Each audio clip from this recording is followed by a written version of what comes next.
ओम नमः शिवाय भक्तों। मसान क्रिया क्या होती है? आप सभी ने कभी ना कभी माता मसानी या फिर मसान क्रिया के बारे में तो सुना ही होगा। तो क्या आपको मालूम है कि आखिर यह सब चीज़ें होती क्या हैं? आखिर माता मसानी क्या है और इसका क्या इलाज है? तो आज की इस वीडियो में आपको इसके बारे में शुरू से लेकर आखिर तक की जानकारी मैं देने वाला हूँ। आज मैं आपको बताने वाला हूँ कि आखिर माता मसानी कौन है। साथ ही साथ हम आपको आज इस वीडियो में माता मसानी के भोग और उसको कैसे प्रसन्न किया जाए, इन सब चीज़ों के बारे में भी बताऊंगा कि माता मसानी की बीमारी के इलाज के बारे में क्या होता है, कैसे इनके इलाज किया जाता है। इन तो सब जानने के लिए आप इस वीडियो को लास्ट तक ज़रूर देखें, तभी आप इन सारी चीज़ों को जान पाएंगे। तो चलिए बिना किसी देरी के वीडियो को शुरू करते हैं। अगर आपने माता मसानी का नाम सुना है तो आपने माता मदानन का नाम भी सुना होगा। असल में माता मसानी को ही माता मदानन कहा जाता है। यह सभी मसानियों की रानी होती है, यानी कि सभी मसानन इसके अंतर्गत ही काम करती हैं। और इसके अंतर्गत काम करने वाली मसाननों की अगर बात की जाए तो माता मदानन के अंतर्गत 360 मसानन काम करती हैं। तो यह सुनकर आपको लगता ही होगा कि यह सारे मदानन कोई देवी हैं या देवता हैं, लेकिन ऐसा नहीं है। ये कोई देवी देवता नहीं होते, बल्कि ये वो स्त्रियां होती हैं जो कि विद्या या फिर मसान देवी देवताओं की अर्चना करती हैं, ऐसे उनकी पूजा करती हैं। अगर किसी घटना के कारण उनकी मौत हो जाती है तो यही स्त्रियां, यानी कि हम कह सकते हैं कि उनकी आत्मा माता मसानी के अंतर्गत काम करने लग जाती है, जिससे कोई लोग चुड़ैल आत्मा और भूत प्रेत के नाम से भी जानते हैं। तो अब सवाल आता है कि क्या माता मसानी को काटना आसान है? तो कई बार लोग अपने लोगों को यह कहता हुआ सुना होगा कि उन्होंने मसानी को काट दिया, उन्होंने मसानी को भगा दिया, उन्होंने मसानी को जड़ से ख़त्म कर दिया।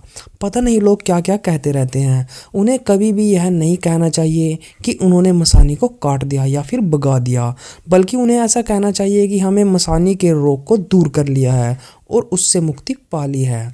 हम आपको ये बता दें कि जो यह मसानी का रोग होता है, यह मसानी माता के अंतर्गत उनके नीचे की शक्तियाँ होती हैं, जिन्हें कोई लोग भूत प्रेत चुड़ैल के नाम से जानते हैं।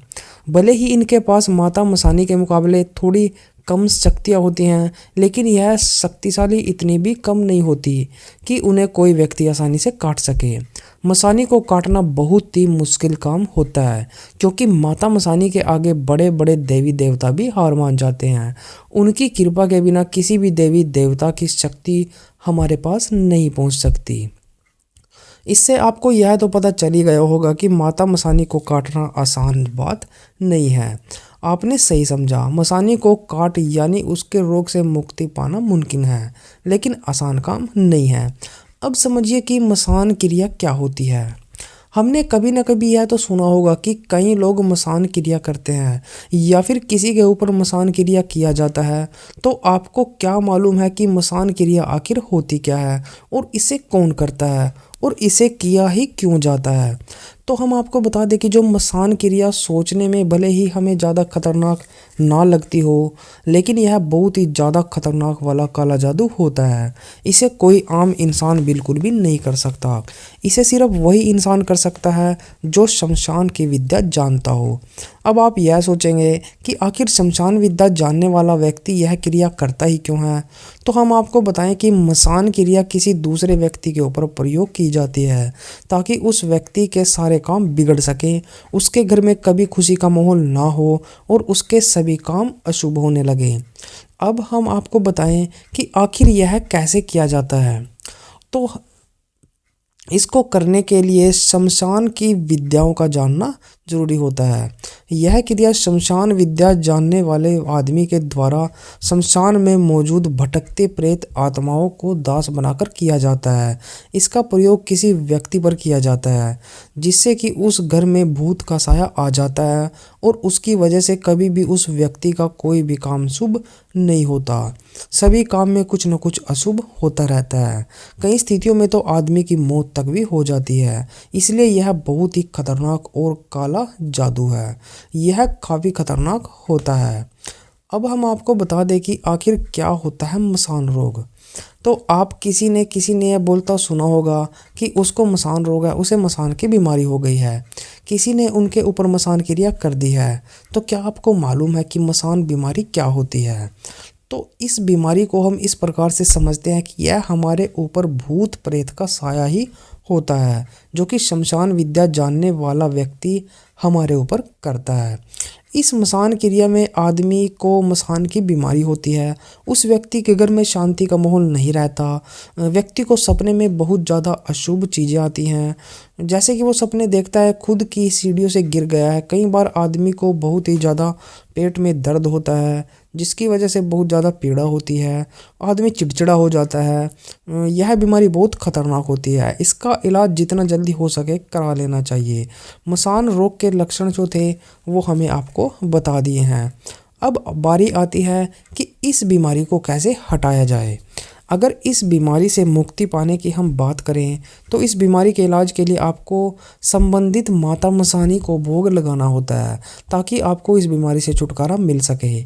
लेकिन सबसे पहले आपको यह जानना होगा कि यह प्रकोप आपको किस मसानी की वजह से हुआ है। यह जानने के लिए आपको किसी तांत्रिक के पास जाना होता है, जहां आपको यह पता लग जाएगा कि आखिर आपके ऊपर किसी मसानी किस मसानी का प्रयोग किया गया है, ताकि आपको इस बीमारी से छुटकारा मिल सके।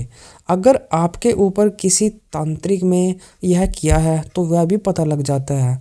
और अगर किसी स्थिति में तांत्रिक भी यह नहीं बता पा रहा है कि आपके ऊपर कौन सी मसान की क्रिया है, तो ऐसी स्थिति में आपको माता मंदादन को भोग लगाने को कहेगा, जो कि सब मसानियों की रानी है और जिनकी बात कोई भी मसानी नहीं काटती।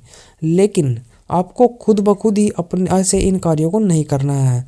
आपको किसी जानकार व्यक्ति या किसी तांत्रिक या किसी भगत की सलाह इसमें लेनी पड़ती है, नहीं तो आप और ज़्यादा मुसीबत में पड़ सकते हो। अगर आप तांत्रिक की सलाह ना लो, आपको तांत्रिकों से वैर है, आपको नफरत है तांत्रिकों से, तो मैं आपको बताऊँ आप किसी अच्छे पंडित जी या फिर किसी अच्छे भगत की सलाह भी ले सकते हो। ये जो भगत होते हैं ये शुभ होते हैं और ये भगवान की किसी ना किसी रूप में सिद्धि लेकर रखते हैं। ये कोई गलत काम नहीं करते। भगत आपका काम चुटकियों में कर सकता है। अगर भगत अपनी पे आए तो वो सब कुछ आपको बता देता है, क्योंकि जो पंडित होते हैं उनको किताबी ज्ञान होता है और भगतों को किरा कराया हुआ ज्ञान होता है। उनको सब प्रैक्टिकली करा हुआ होता है, उनको सब पता होता है। तो मैं आपको सलाह दूंगा कि आप तांत्रिक की बजाय भगत पर जाएं। और अगर आपको कोई अच्छा भगत ना मिले तो आप किसी पंडित जी से ज़रूर पूछें। हो सकता है पंडित जी भी कोई अच्छा हो, जो जानकार हो, वो आपको बता दे और इससे बाहर निकलने की प्रक्रिया भी आपको बता दे। तो यह थी मसान की सारी जानकारी जो आज हमने आपको दी है। वीडियो अगर अच्छी लगी वीडियो को लाइक करें और हमारे चैनल को सब्सक्राइब कर दें। और भी अच्छी वीडियोज़ के लिए आप हमारे साथ बने रहें। तो चलिए आज की वीडियो में बस इतना ही। मिलते हैं हमारी एक और न्यू वीडियो के साथ। तब तक के लिए ओम नमः शिवाय, ओम नमः शिवाय, ओम नमः शिवाय।